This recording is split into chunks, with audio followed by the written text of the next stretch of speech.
सबको जय मसीह की। हम एक वचन पढ़ेंगे यूहन्ना का चैप्टर 8 का 1 से 11 तक पढ़ेंगे। व्यभिचारिणी को क्षमा। हालेलुया। परंतु यीशु जैतून के पहाड़ पर गया। भोर को वह फिर मंदिर में आया।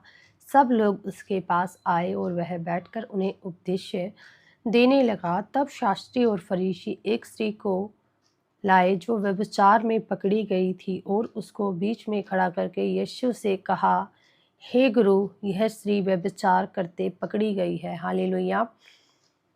व्यवस्था में मूसा ने हमें आज्ञा दी है कि ऐसी स्त्री पर पथराव करे, अतः तू इस स्त्री के विषय में क्या कहता है?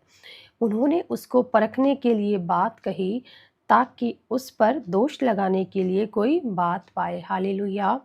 परंतु यीशु झुककर उंगली से भूमि पर लिखने लगा। जब वे उससे पूछते ही रहे तो उसने उनसे सीधे होकर कहा, तुम में जो निष्पाप हो वही पहले उसको पत्थर मारे। और फिर झुककर भूमि पर उंगली से लिखने लगा। परंतु वे यह सुनकर बड़े से लेकर छोटे तक एक एक करके निकल गए और यीशु अकेला रह गया और स्त्री वहीं बीच में खड़ी रह गई। हालेलुया।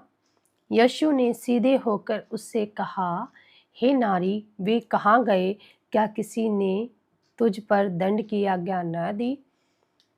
उसने कहा, हे प्रभु, किसी ने नहीं। यीशु ने कहा, मैं भी तुझ पर दंड की आज्ञा नहीं देता। जा और फिर पाप ना करना। हालेलुया। शास्त्री और फरीसी लोग प्रभु के पास एक व्यभिचार करती हुई स्त्री को पकड़ कर लाए तो प्रभु से पूछा, तू ऐसी स्त्री के विषय में क्या कहता है? क्योंकि मूसा ने हमें व्यवस्था में यह आज्ञा दी है कि ऐसी स्त्रियों पर पथराव किया जाए। हालेलुया। तो प्रभु भूमि पर झुककर भूमि पर उंगली से लिखने लगे। वो प्रभु से बार बार पूछने पर प्रभु ने कहा, जो निष्पाप हो पहला पत्थर उसे वो ही मारे। हालेलुया। तो ये सुनकर वो सब भाग गए क्योंकि वो पापी थे, वो प्रभु को दोषी ठहराना चाहते थे। हालेलुया। तो प्रभु ने उस स्त्री से पूछा कि उन लोगों ने तुझे दंड की आज्ञा नहीं दी? उसने कहा, नहीं। तो जा, मैं भी तुझे दंड की आज्ञा नहीं देता, आगे से पाप मत करना। हालेलुया।